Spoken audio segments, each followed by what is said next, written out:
Welcome back to the newsroom. These are the headlines trending at the moment.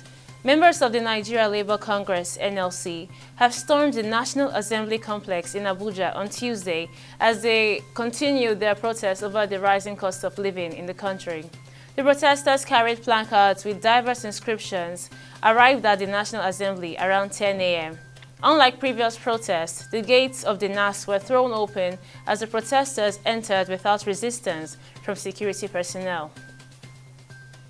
Still on protest, hundreds of protesters, led by the Nigerian Labour Congress on Tuesday, have stormed the streets of Jos, the Plateau State capital.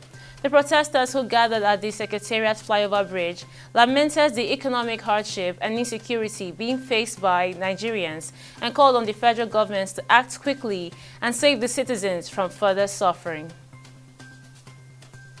Residents of Kaduna State have called on the federal government to recruit, train, and empower local vigilante groups to curb banditry and kidnapping as nationwide clamor mounts for the constitution of state police.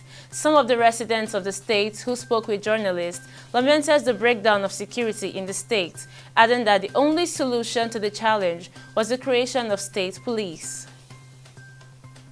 And the Commissioner of Police, Akwa Ibom State, Waheed Ayilara, has deployed 3,200 police officers across the state after a meeting with the state chapter of the NLC, affiliate bodies, and other stakeholders given the planned protest by the labor union.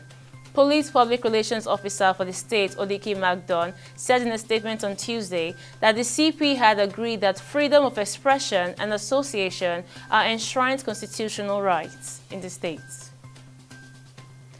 And on business, the Federal Executive Council has approved a contract of 1.67 trillion naira for the construction of the first phase of the Coastal Highway. Minister of Works Dave Umahi, who said this after the council met at the State House Abuja for the 8th time since President Bola Tinubu assumed office, explained that the highway forms part of the 700-kilometer road spanning 9 states with 2 spurs leading up north, noting that the facility will be constructed with concrete. And on the foreign scene, 2 years into the Russian-Ukraine war, tens of thousands of Russian soldiers have died in Ukraine, and Moscow is now on a global quest for more soldiers.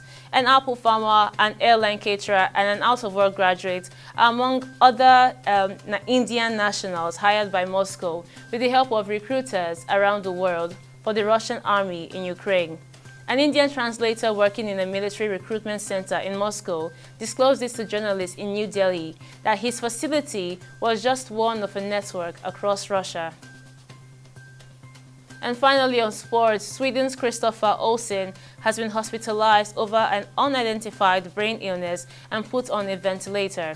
His club, FC Midtjylland, said on Tuesday that the 28-year-old midfielder fell unconscious in his own home on Tuesday last week and was taken to Aarhus University Hospital.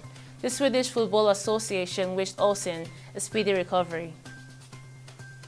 And that's it on the newsroom for now. Join us again at the top of the hour for more stories. Bye for now.